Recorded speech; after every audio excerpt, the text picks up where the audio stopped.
Muy buenos días y gracias a todos por acudir en estas circunstancias porque estamos sin luz, estamos sin conectividad. Yo empezaba mi conversación diciendo que estamos en un momento de cambio, ¿no? De constante cambio, de adaptación y mejor ejemplo que este no lo hay. Pero sí, seguiré con esta idea que tenía de transmitir que efectivamente estamos desde hace mucho tiempo, pero quizás en los últimos 5 o 6 años con más fuerza en un proceso de cambio constante, de adaptarnos, ¿no? En el que las organizaciones estamos iniciando, culminando en el medio de procesos de transformación y que sin duda, ¿no? Ese proceso de transformación pues aplica, ¿no? En la incorporación, adquisición de nuevas tecnologías. Y el área de recursos humanos, lo que yo llamo capital humano, ha tomado una posición de liderazgo sin duda dentro de este proceso de transformación, ha adquirido una posición estratégica dentro de las compañías que yo creo que sin duda nos ha venido muy bien a todas las empresas, ¿no? Y están liderando, como digo, esta parte de la transformación en la que combinan los propósitos tanto de las necesidades de la organización como de los propios, voy a decir, trabajadores, el talento que tenemos en las compañías. Y tienen la obligación de intentar alinear esos propósitos para que el viaje, ese viaje que todos como empleados necesitamos obtener en nuestras empresas, sea el más positivo y el más exitoso posible, ¿no? Y como decía, en esto la inteligencia artificial pues, se ha incorporado como un elemento disruptivo, pero a la vez ya casi obligatorio o necesario. Y de esto tenemos que hablar hoy, ¿no? Lo que tenemos que hablar hoy o lo que pretendo que hablemos hoy es de cómo desde las áreas de recursos humanos que decía lideráis estos procesos, cómo estáis encontrando ese equilibrio entre la incorporación de nueva tecnología, como puede ser la inteligencia artificial, y las necesidades que cada uno de nosotros como trabajadores tenemos en las empresas, ¿no? Cómo llegáis a este equilibrio, ¿vale? Y para hablar de esto, pues tenemos, como no puede ser de otra manera, como veis ahí, cuatro magníficos directores de recursos humanos o personas que pertenecen a los equipos de capital humano de cada una de estas compañías. Lucio Fernández, director de recursos humanos de A3 Media. Antonio Gómez, Just Eat Takeaway, poníamos aquí Country HR Lead.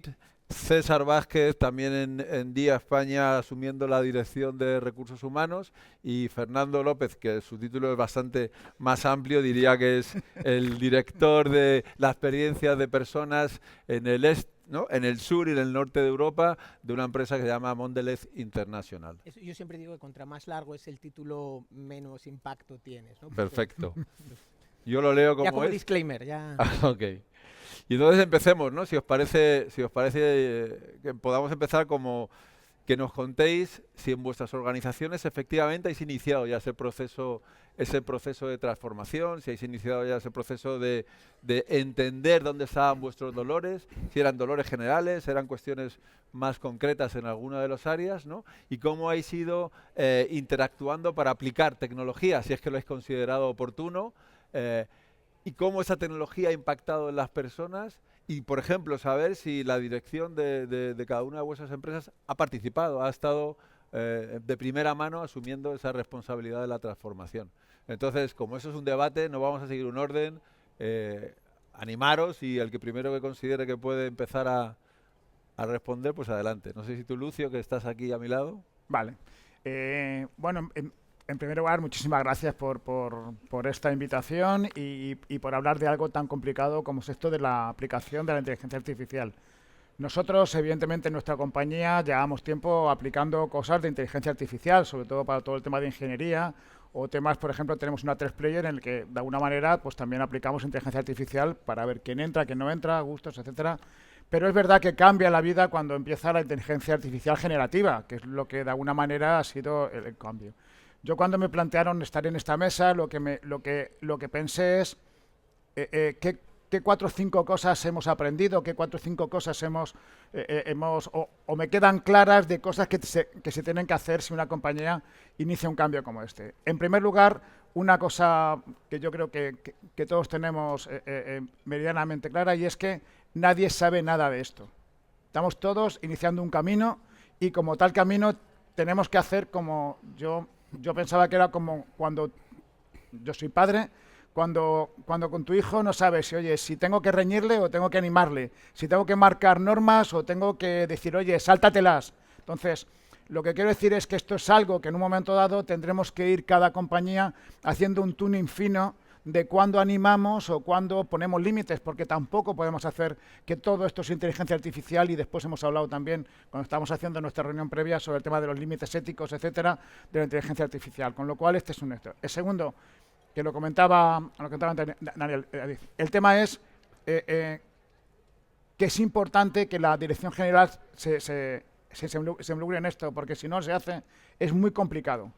La dirección general tiene que ver esto como algo estratégico, como algo que va a cambiar la vida de las personas. Y yo siempre digo que esto es un cambio de comportamiento impulsado por la tecnología. Si una dirección general no ve esto, tiene un problema, porque simplemente implantará una tecnología que no será seguida por las personas. Porque hay una cosa que se llama miedo en las personas y que cuando llega una nueva forma de hacer las cosas, las personas pues miramos los cambios, miramos lo nuevo que va llegando con miedo, sin darnos cuenta de que va a llegar, de que esto es impepinable. Yo cuando hacíamos nuestra reunión previa ponía el ejemplo en el mundo del periodismo, es bastante clásico el ejemplo de cuando se intentaron cambiar los ordenadores, o sea, quitar la máquina de escribir y poner ordenadores. Pues ¿por qué? Porque llegaba una nueva forma de hacer las cosas.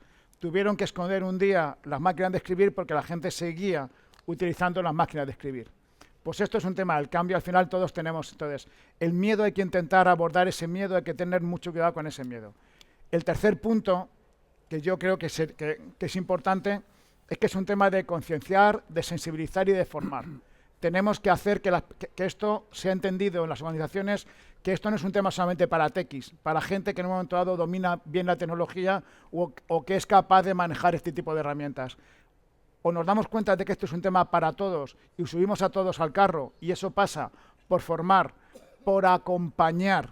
¿Qué sucede? Si yo no sé manejar ChatGPT, no vale con que le diga, no, aprende, no, acompaña, está con él porque todos sabemos que la confianza y las ganas de hacer cosas se construyen siempre y cuando hagas cosas y tengas éxito. Si no, tienes un problema y al final aparecen las reticencias. Y el último punto es la comunicación. Quizá porque yo vengo de un mundo de comunicación, tenemos que comunicar bien, comunicar de manera proactiva, comunicar de una forma en la que seamos capaces de involucrar a todo el mundo y la comunicación es clara y una comunicación constante y que al final lleve a que la gente sea capaz de abordar o de abrazar estas nuevas tecnologías de una manera positiva. Creo que ha dicho ya mucho Lucio, pero seguro que tenéis más que añadir, ¿no? Muy bien, pues voy yo, si os parece. Bueno, buenos días a todos o buenas tardes. Gracias a los patrocinadores, a CEGID y al resto de sponsors por invitarme a este evento una vez más. Yo voy a contar un poco la aplicación práctica, ¿no? de cómo abordamos la inteligencia artificial en una empresa como Just Eat Takeaway, ¿no? Hace años, y voy a poner un ejemplo, ¿no? Que yo creo que puede ayudar a muchos de los que estáis aquí, ¿no? Estamos negociando un acuerdo colectivo y ya los sindicatos nos dijeron, oye, y esto el derecho a información de la representación de los trabajadores tenemos que llevarlo un poco más lejos, ¿no? ¿Y cómo lo vamos a abordar? Y definimos y empezamos a trabajar conjuntamente dentro de ese derecho de información, cómo íbamos a entendernos en qué información íbamos a proveer a la representación de los trabajadores a la hora de facilitar información relativa a los algoritmos que utilizamos para la organización del trabajo, la ejecución de tareas, etcétera. Y lo hicimos creando una comisión que llamamos Comisión Algoritmo. Y así lo creamos. Y es una comisión que lo que pretende es que entre sindicatos y empresa nos entendamos en cómo funcionan nuestros sistemas de inteligencia artificial, nuestros algoritmos, en todas aquellas materias que afecten a la organización del trabajo. Es dar transparencia, es hacer las cosas bien, es también asegurar que hay un control de sesgos, que lo que se hace bien, que no se discrimina, que no se vulnera ningún derecho fundamental de ninguna persona, y eso ya se está abordando en muchos convenios colectivos y en muchos acuerdos colectivos, donde se está llevando a cabo ya este tipo de comisiones, se están constituyendo para abordar estas situaciones que se están dando hoy en día en las organizaciones, ¿no? Con lo cual, desde ese punto de vista, ¿no? Es una experiencia práctica de cómo lo hemos hecho nosotros en Just Eat Takeaway. Y luego, por otro lado, es un camino que requiere de colaboración de diferentes equipos, ¿no? Hablábamos de formación, que es esencial, el que esa formación se imparta a toda la organización y a todos los niveles, porque es una nueva tecnología que hay que educar a la gente a utilizarla. Nosotros, por ejemplo, no podemos utilizar ChatGPT, porque tenemos nuestra propia herramienta de inteligencia artificial. Seguro que muchos de vuestros empleados la están utilizando sin ningún control, introduciendo datos de carácter confidencial, que tiene un elemento de privacidad esencial y que son utilizados por la herramienta de inteligencia artificial para perfilar información, y eso es algo que hay que ordenar, ¿no? Y para eso también creo que es prioritario y sugiero que todos los que sois responsables y trabajáis en este área, también hay que definir esas políticas y procedimientos de cómo se utiliza la inteligencia artificial, y eso es muy importante, porque el incumplimiento de esas políticas también, evidentemente, puede poner en riesgo la reputación y la confianza de la compañía, introduciendo datos en herramientas como la que acabo de mencionar, que puedan extrapolarse al exterior, ¿no? Con lo cual, eso es un elemento esencial. Y luego decía colaboración, equipos diversos, porque no es un tema del área de capital humano, es un tema de todos los equipos, los de tecnología, nosotros, etcétera, para entender cómo van a funcionar estos algoritmos y estos sistemas que implementamos. Y también hay que educar a los supervisores del algoritmo y a aquellos que trabajan en la definición del algoritmo, que no todo se puede recoger, que no todo se puede filtrar, que hay determinada información que tiene carácter confidencial del trabajador y que no se puede trabajar con ella, ¿no? No se puede modelar ni perfilar. Entonces, es muy importante esa colaboración conjunta. Y sobre todo, lo que dice un autor que es el fundador de la primera empresa de inteligencia artificial, DeepMind, Mustafa Suleyman, y dice que es tan potente la inteligencia artificial que lo más importante que tenemos en la sociedad y en las organizaciones es la contención colaborativa, que llama él, que lo define como un trabajo colaborativo para entre todos, sociedad, gobiernos, empresas, servir al bien común, ¿no? Y servir al bien común es asegurarnos que la tecnología la utilizamos para aquello que queremos de forma responsable, y creo que esa conciencia social afortunadamente existe a día de hoy la sociedad, y nos tenemos que aprovechar también de ese momento, ¿no? Y podría seguir hablando, pero voy a ceder la palabra a mis colegas porque es un tema apasionante, pero bueno, quería dar algunos ejemplos que creo que son útiles para todos. Ok, Antonio, pero sí que me gustaría volver un poco a la primera parte de la pregunta. Luego iremos, ¿no?, a todo lo que tiene que ver con los retos normativos que genera la inteligencia artificial, y entender, por ejemplo, en Día o en Mondelez, cómo se ha abordado esta situación de transformar, si es que ha habido o estáis en ese proceso de transformación, aplicando inteligencia artificial, ¿no? Bueno, en primer lugar, un placer estar hoy aquí con todos vosotros. Me ha gustado mucho lo que ha dicho tanto Lucio como Antonio, ¿vale? La verdad que suscribo cada una de las palabras que habéis dicho.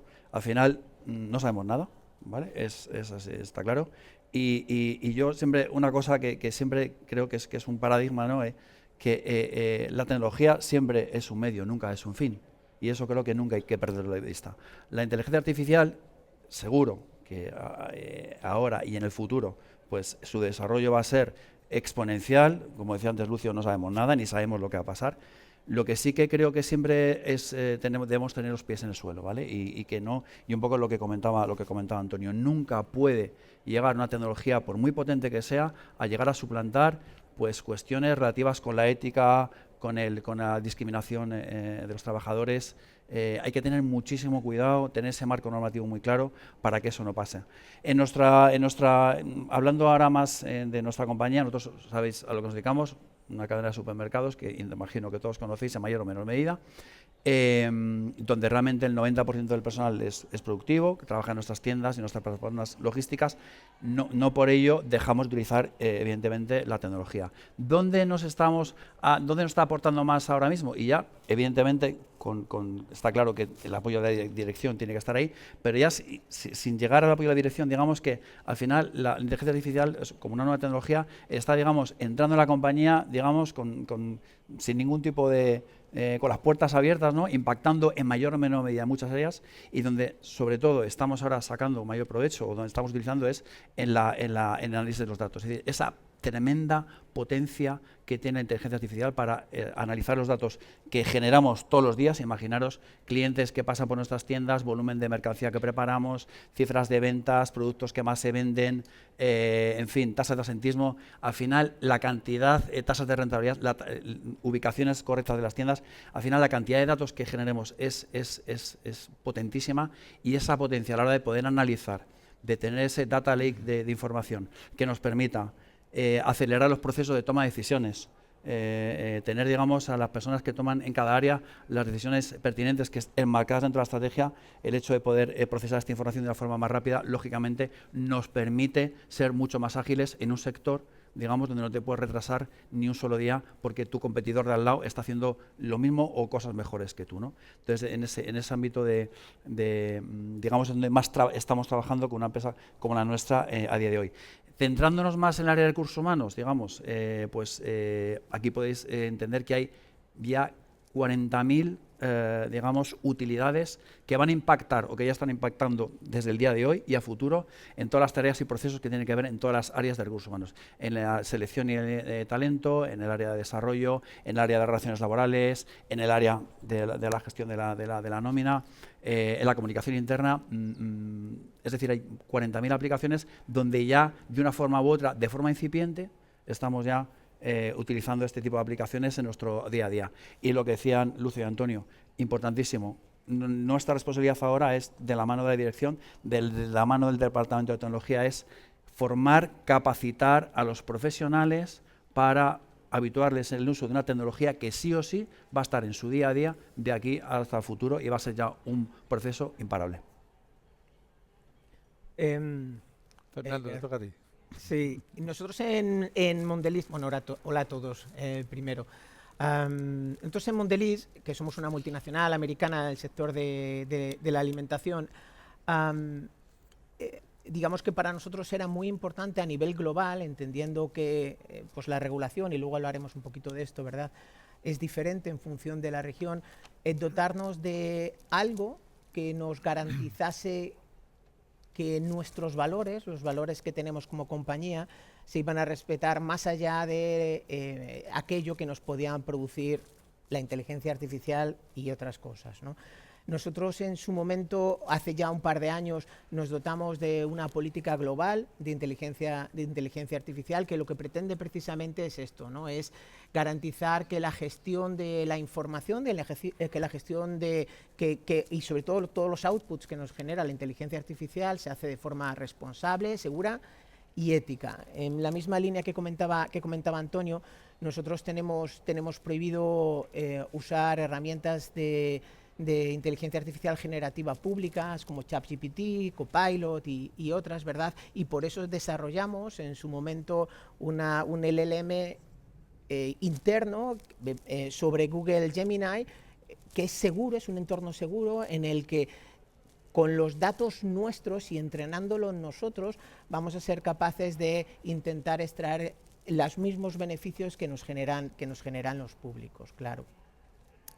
Y esto siendo consciente que en este contexto, incluso cuando entras a usar la herramienta de Elisa, que es como se llama, ya en los términos y condiciones ya avisamos a cualquier usuario cada vez que entra que tenga cuidado, que esto puede producir alucinaciones. Y esto es porque dentro de nuestra política también de inteligencia artificial, el empleado está en el centro de estos procesos. Entonces, dentro de los roles y responsabilidades que tienen que estar en esos procesos, el empleado es responsable de garantizar y de verificar que esos resultados son razonablemente aceptables. Y luego, si queréis, hablamos de qué es esto de razonablemente aceptables, ¿verdad? Entonces, Pero es que esto no ocurre solamente para esta herramienta, ¿no? En las herramientas de inteligencia artificial más dedicadas a recursos humanos, agentes de IA que se están lanzando para facilitar la vida a nuestros empleados, también ocurre lo mismo, ¿no? El empleado siempre tiene que estar en el centro. Pero es que además, precisamente para garantizar que se cumplen esos principios y esos valores, ¿no? Y hablando de la parte ética, tenemos un comité operativo de inteligencia artificial que antes de lanzar cualquier proyecto de inteligencia artificial, bien interno porque lo desarrollemos nosotros o bien a través de tercero, tienen que pasar a validar, oye, pues cuál es el governance de esa nueva herramienta, cuáles son los riesgos. Se cumplen todos los temas de compliance y en todos los sitios del mundo se cumplen. Y luego si encima se toca datos personales, ya entramos en la parte, todos los que habéis tenido ocasión, ¿verdad?, de trabajar con Data Protection Officers, sabéis los partnerships que tenemos que crear, ¿no? Pero esto es muy importante para alinear valores de la compañía y garantizar, uno, que no se producen sesgos, que los datos, sobre todo cuando son personales y sobre todo cuando puede afectar a derechos fundamentales, ¿verdad?, se gestionan de la forma adecuada. Dentro de esta política, y voy a termino muy rápido, solamente compartir 5 principios que tenemos, ¿no? Tenemos un principio de transparencia, ¿no? De que tenemos que saber qué es lo que está haciendo la herramienta, o sea, tenemos que dejar trazabilidad de qué es lo que hay. Hay un principio de responsabilidad, antes lo comentaba un poco, ¿no? Hay responsables, y cuando digo responsables no me refiero a los que hacen la implantación, el que está haciendo uso de esa herramienta para a ver cómo me sale una job description nueva que tengo que hacer, a ver cómo me ayuda a esta herramienta, ¿no? Pues tienes que ser responsable a la hora de usarlo, y aquí entran otro tipo de controles y entran muchos temas de capacitación. Hay un tema de fiabilidad. Para nosotros es importante que la fiabilidad en la información sea razonable, que produzca datos precisos y el empleado es responsable de que esos datos, insisto, por las alucinaciones que comentábamos antes, sea consciente de este tema. Hay un tema ético en el que siempre los valores de la compañía, nuestra misión, el resumen de nuestra misión es snacking made right, y esto significa que no todo vale, las cosas hay que hacerlas de una determinada manera y no se pueden supeditar a otro tipo de factores, ¿no? Entonces esta parte es muy importante también. Y luego la parte de la responsabilidad. Y luego hablaremos, si queréis, un poco del compliance by design, que es como comentamos nosotros, y cómo es importante que en este proceso de estas ganas que tenemos todos, ¿no?, y esta ansia que tenemos todos de usar herramientas, el entender que, bueno, el uso tiene que ser adecuado. Y aquí, y termino con esto, está la parte de capacitación y cómo tenemos que capacitar a nuestros líderes, que esto es muy importante porque pensamos que son solamente a los empleados, pero a nuestros líderes, para que se sientan confortables con todo lo que implica la inteligencia artificial, sobre todo para el futuro. También a nuestros empleados de muchas formas, tanto con formaciones obligatorias en inteligencia artificial, en la parte más esencial, en la parte más básicas, como para temas más específicos dentro de su área de especialidad, incluso fomentando y generando foros para que se puedan compartir casos de uso, porque digamos esta parte colaborativa, y antes lo comentabais algunos, ¿verdad?, como esta parte colaborativa va a ser clave, y todo esto dentro de nuestra universidad corporativa virtual, para que la información siempre esté a la disposición de nuestros empleados. La verdad que escuchándoos, yo estaba apuntando aquí que lo que decís parecen los pilares fundamentales de la cultura de cualquier empresa, ¿no? Estamos hablando de responsabilidad, hablamos de ser reliable, ¿no?, ser fiable, comunicar, entrenar, formar, apoyar, ¿no? Pero sin embargo, y de una manera muy breve, porque esto es denso, ¿no?, a mí sí que me gustaría conocer, espero que a los demás, un poco cómo os enfrentáis a este reto de la gestión del dato, ¿no?, de la privacidad del dato, sobre todo cuando ya empieza a haber regulación europea, ¿no? Y cómo se está entendiendo dentro de vuestras compañías en ese proceso de comunicación, si efectivamente se está haciendo un esfuerzo para que el colectivo, ¿no?, eso que llamo yo la comunidad de personas que son una empresa, están entendiendo lo complicado a la vez que lo sencillo que puede ser gestionar, ¿no?, o trabajar, teniendo en cuenta que el dato es algo fundamental de controlar, ¿no? Entonces, Fernando, empezamos por ti, si te parece. A ver, para mí, por mencionar un poco la regulación que nos aplica aquí, yo creo que todos los que estamos aquí tenemos la suerte de estar en Europa. Y digo que tenemos la suerte porque tenemos un marco normativo que nos ayuda a garantizar que nuestros derechos y nuestros derechos fundamentales se respetan. Y esto yo creo que es muy positivo, ¿no? El que tengamos un entorno en el que sabemos cómo podemos jugar y además que nos lo dotamos nosotros, nos lo dotan nuestros legisladores, ¿verdad? Yo creo que es bueno. Nosotros, al igual que muchas de vuestras compañías, además tenemos otra capita de cosas positivas que son nuestros valores y nuestros principios, ¿no? Entonces, yo creo que este mix de regulación por estatal, ¿no? o por parte de los legisladores, con el mix nuestro interno, digamos que es una ecuación muy buena. Para mí, el IAAT, para mí es algo más que una norma, para mí es una declaración de principios de lo que queremos ser como europeos. Y vuelvo a insistir, esto es verdad que este entorno, que parece un entorno proteccionista y parece que nos resta velocidad respecto de otros, y os cuento brevemente algún ejemplo, que porque nosotros trabajamos en 150 países, cómo esto en realidad supone algo positivo. Son las cartas que nos ha tocado jugar. Tenemos que ser los mejores jugando estas cartas. Hay que tener un conocimiento legal importante a la hora de diseñar o a la hora de trabajar estos temas, ¿no? Esto es el compliance by design, ¿no? Como antes de iniciar cualquier otro proceso, está alineado esta herramienta con los valores que tenemos como compañía y luego a nivel de compliance de país o de región. Y fíjate cómo se da la paradoja. Nosotros, insisto, por ejemplo, antes comentaba Lisa, ¿no? La herramienta esta de inteligencia artificial generativa que hemos lanzado en interno.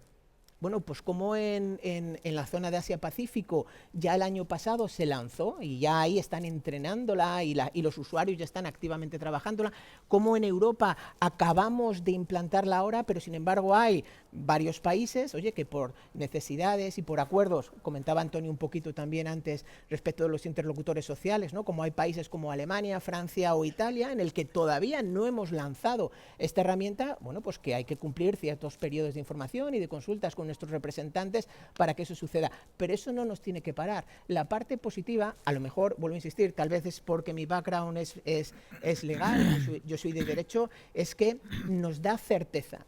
Y la certeza, en un contexto como en el que estamos ahora, en el que a todos los lados de Europa y más ahora casi a un lado un poco menos predecible, ¿verdad? Hay tanto cambio, hay tanta variación, tener un marco que nos dice cómo podemos trabajar y cómo tenemos que trabajar, yo creo que esto es una ventaja competitiva, porque nuestros clientes lo quieren, nuestros consumidores lo esperan, al igual que nuestros empleados. Y aquí somos de recursos humanos y yo creo, y termino con esto, que esto empieza a formar parte de la propuesta de valor que podemos dar a nuestros empleados. Cómo hacemos un uso ético y adecuado de nuestras herramientas de inteligencia artificial. Gracias, Fernando. No nos queda mucho tiempo porque tenemos, tenemos que terminar con esta parte. No, lo decía porque yo sé que esta parte es, per se es extensa y nos da para un debate enorme, pero me gustaría terminar con esta parte de la regulación, los retos de la gestión del dato, para terminar con una última pregunta que tiene nada más que ver con esto de la inteligencia aumentada, ¿no? Que creo que es importante en las empresas. Entonces, no sé si tenéis algo más que añadir con respecto a la gestión del dato, a vuestra experiencia. Sí, yo por apuntar, ¿no? Fernando, ¿no? Y al final, es verdad, pertenecemos a Europa, tenemos una protección de derechos que no hay en otras regiones del mundo, pero ahora mismo tenemos una disyuntiva compleja. Por un lado está la ley de inteligencia artificial, el reglamento, como se conoce, que ya alguno de los capítulos se ha traspuesto a los países miembros de la UE y ya son efectivos y nos aplican a nosotros como país miembro. Y luego está toda la normativa española en materia de protección de datos, ¿no? Como el reglamento, etcétera, que cada vez adquiere más relevancia porque son dos normativas que se superponen la una a la otra.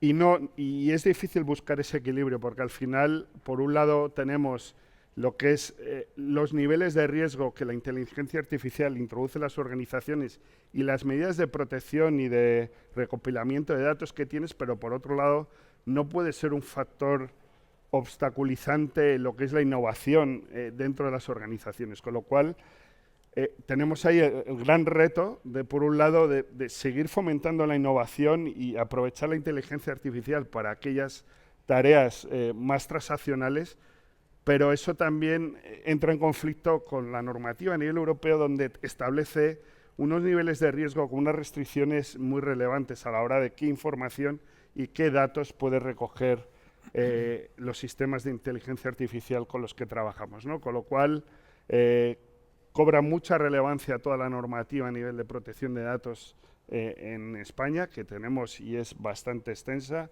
pero a su vez hay que superponerla a la normativa ya comunitaria, que llegará la directiva comunitaria, se transpondrá próximamente y eso hará que aún haya más restricciones y nos obligue a convivir en los dos mundos, ¿no? Y no va a ser fácil y bueno, ese es el gran reto que tenemos, ¿no?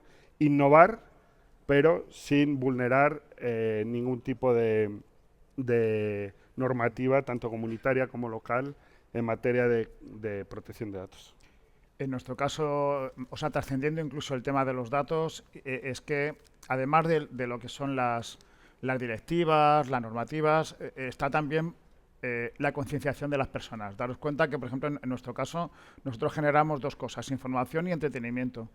Al final, tú cuando empleas herramientas de inteligencia artificial generativa, no solamente estás haciendo análisis de consumo, análisis de cuántos productos vendo, etcétera. En nuestro caso, se generan informaciones.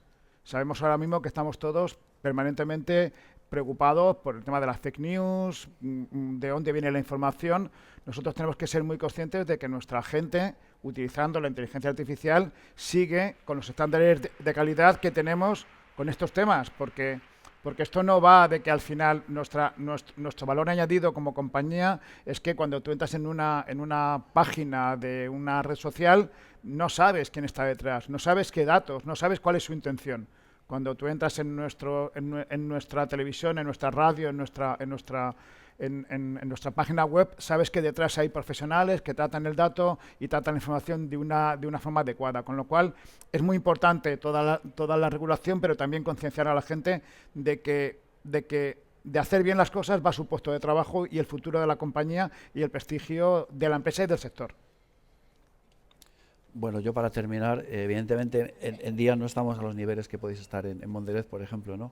O en Just Eat o en Antena 3, a nivel de conocimiento de la regulación y la aplicación de las normas, ¿no? Yo creo que lo habéis comentado antes, por suerte estamos en un Estado de Derecho, estamos en la Comunidad Europea, donde realmente la regulación a nivel normativo en todos los ámbitos es importantísima. Yo creo que en ese aspecto podemos estar todos tranquilos. Sobre todo, y por decirlo rápido, ¿no? Realmente hay que tener mucho cuidado con qué datos van a alimentar ese data lake, donde cada compañía va a trabajar con ese proceso de datos, que evidentemente tener mucho cuidado, mucho celo de que esos datos no salgan al exterior y se pueda hacer un mal uso de los mismos, o al revés, o que vengan datos del exterior y que nos desvirtúen, digamos, un poco nuestros procesos de toma de decisiones, como estamos comentando antes, ¿no? Evidentemente, el tema de la ética, el tema de vulneración de derechos fundamentales de las personas trabajadoras, evidentemente está por encima de todas las cosas, pero ese aspecto creo que todo esto irá avanzando, ahí se irá regulando a medida de que las compañías vayan implementando este tipo de herramientas, y yo creo que tenemos la suerte de poder estar, un poco como decía Antonio, en ese equilibrio, ¿no? Seguir innovando constantemente, pero con las cautelas necesarias, con esa mitigación de riesgos, pero que nos permita a todos también desarrollarnos. Y una vez que hemos hablado de datos, de regulación, de transformación en alguno de vuestros casos, y a mí me gustaría terminar hablando de algo que me parece que es importante en las organizaciones y que se está viviendo, que es esa incertidumbre desde quien asume el puesto de trabajo, que tiene que asumir esa responsabilidad de la gestión del dato, y que creo que las empresas tenemos que intentar minorar, ¿no?, esa incertidumbre a través de que se entienda que existe un equilibrio en esto que yo siempre llamo la inteligencia aumentada, que es cómo combinamos, ¿no?, las dos inteligencias, ¿no?, esa tecnológica que hemos creado nosotros y la propia del ser humano. ¿Os estáis encontrando o estáis fomentando dentro de vuestras organizaciones actividades para perder esos miedos que decías tú antes, Lucio, para romper esas barreras y para empujar a las personas a que se animen, ¿no? a entender la inteligencia artificial como un compañero más de trabajo que nos obliga quizás a asumir o a incorporarnos de nuevas competencias que a lo mejor antes no teníamos. Tenemos 5 minutos, con lo que tiene que ser algo rápido. Bueno, pues empiezo yo. Sí, yo creo que, y estamos trabajando en ello, pero yo creo que dentro de cualquier plan formativo de una organización ahora debe estar ese programa de inteligencia artificial, sobre todo para ayudar a la gente a tomar conciencia de qué se puede hacer, qué no se puede hacer y cómo utilizarla, ¿no? para mejorar la eficiencia operativa de las compañías, para ofrecer nuevos productos y servicios. O sea, yo creo que la tecnología y el progreso van unidos y no lo debemos ver como algo deshumanizante la inteligencia artificial, sino como algo que puede hacernos poner el foco en las organizaciones a poner valor añadido en aquellas tareas que son y que requieren también, porque la inteligencia artificial, no olvidemos, ni tiene conciencia moral ni tiene discernimiento ético, y ahí está la inteligencia humana que entra de lleno a asegurar de que esas cosas que a veces hace la inteligencia artificial erróneamente porque no está suficientemente entrenada no sucedan, ¿no? Y yo, por acabar, hacer un símil, ¿no? de lo que la inteligencia artificial tiene que ser para nosotros, básicamente haciendo un símil de lo que sería una obra pictórica, ¿no? La inteligencia artificial tiene que ser el lienzo de los datos y nosotros, como seres humanos, los que pintemos la obra, ¿no? Y esa obra la tenemos que pintar porque la inteligencia artificial nunca va a ser capaz de pintar esa obra, porque el ingenio humano, ¿no? No lo va a tener nunca la máquina ni el algoritmo, con lo cual yo con eso acabo mi ponencia y cedo la palabra a mis compañeros. 1 minuto tenéis. 1 minuto cada uno. Sí, un poco rápidamente, un poco lo que ha comentado Antonio, ¿no? Al final, lo decía al principio, digamos que al final, por mucha potencia que nos pueda aportar la inteligencia artificial ahora y en el futuro, que no nos cabe la menor duda, hay que tener en cuenta que las personas tienen que estar por encima de todo, que hay muchísimos procesos y muchas habilidades que tenemos las personas que nunca jamás va a poder tener ninguna máquina, lo tengo clarísimo. La intuición, las emociones, es decir, una serie de cuestiones que al final realmente nunca se van a poder suplantar, y que no perdamos la cabeza, digamos, lo decía antes, tener siempre los pies en el suelo, para que la inteligencia artificial sea un aliado para la mejora de los procesos, la mejora de la productividad, la mejora de la calidad de vida de muchas personas, hacer cosas que estamos haciendo ahora quizá más rápido, ¿vale? Pero siempre dándole ese punto de toque del factor humano que tiene que estar por encima, ¿no? 1 minuto. Yo creo que el riesgo más grande que hay con inteligencia artificial es en el liderazgo pasivo. Que no seamos capaces, nosotros, los que estamos en recursos humanos, de liderar este movimiento y hacer, sobre todo en empresas más pequeñas, en las que nosotros tenemos en Mondelez, al igual que en muchas de vuestras compañías, instancias de inteligencia artificial seguras que hacen que los datos los entrenes tú, de acuerdo a tus valores. Aún así se producen alucinaciones. Imaginaros en otros entornos, en empresas más pequeñas, en las que abrimos la puerta a que todos nuestros empleados puedan trabajar con el ChatGPT que yo uso para temas personales, ¿no? Sin saber cómo se han entrenado esos datos, porque los datos se entrenan con paquetes muy baratos en otras regiones que a lo mejor no están alineados con nuestros valores como europeos o nuestros valores como compañía, ¿no? Entonces, es muy importante que nosotros, en particular los de recursos humanos, lideremos esto, ¿no? Y esta parte de evangelización y esta parte de compartir cuáles son los principios y cuáles son las responsabilidades son críticas, ¿no? por ir al tema de la última pregunta que decías súper rápido, yo creo que aquí hay que ver cuáles son los problemas que nos genera en el negocio la inteligencia, o sea, en general, y cuáles de esos problemas se pueden trabajar con inteligencia artificial. Habrá algunos de ellos que directamente podamos lanzar a automatización porque no afecten a ciertos temas, y hay otros problemas, hay otro tipo de necesidades que tiene el negocio que necesariamente tienen que estar lideradas, ya no supervisadas, sino lideradas por personas. En nuestro caso, no, me quedan 42 segundos. Básicamente es que para nosotros, el tema de que las personas se acerquen a la inteligencia artificial sin miedo, de una manera proactiva, de una manera activa, de una manera positiva, es algo básico y ha sido básico. Daros cuenta que una de nuestras principales actividades son periodistas que generan información, con lo cual si hay alguien que se acerca a la inteligencia artificial pensando que de aquí a 3 años no va a estar en su puesto de trabajo, pues tendríamos un problema, porque eso ni va a ser así ni mucho menos. Pero sí es cierto que solamente seremos capaces de obtener lo mejor de nuestra gente y lo mejor de la tecnología si somos capaces de que la gente se acerque a estas herramientas de esa forma. Con lo cual, yo lo que sí que nosotros estamos desterrando el miedo, al revés, es acércate, míralo, compruébalo, generemos casos de uso que tú has propuesto, que hemos propuesto entre todos, porque la compañía no se construye desde la dirección general, sino se construye desde todos los empleados de la compañía. Fenomenal, pues terminamos ya. Lucio, Antonio, César, Fernando, ha sido un placer charlar con vosotros, recibir tanta experiencia que es un poco lo que buscábamos, ¿no?, en esta conversación, entender cómo lo hacéis, cómo lo estáis considerando en vuestras propias organizaciones y vosotros como máximo responsable de la gestión del talento y del capital humano en vuestras empresas. Es sin duda un reto, ¿no?, al que tenemos que enfrentarnos de nuevo, pero está claro que con esa claridad de ideas ese reto va a ser un reto apasionante, pero también creo que muy positivo y que va a sumar mucho en las organizaciones y en el entorno en general. Así que os pido un fuerte aplauso para ellos, por favor.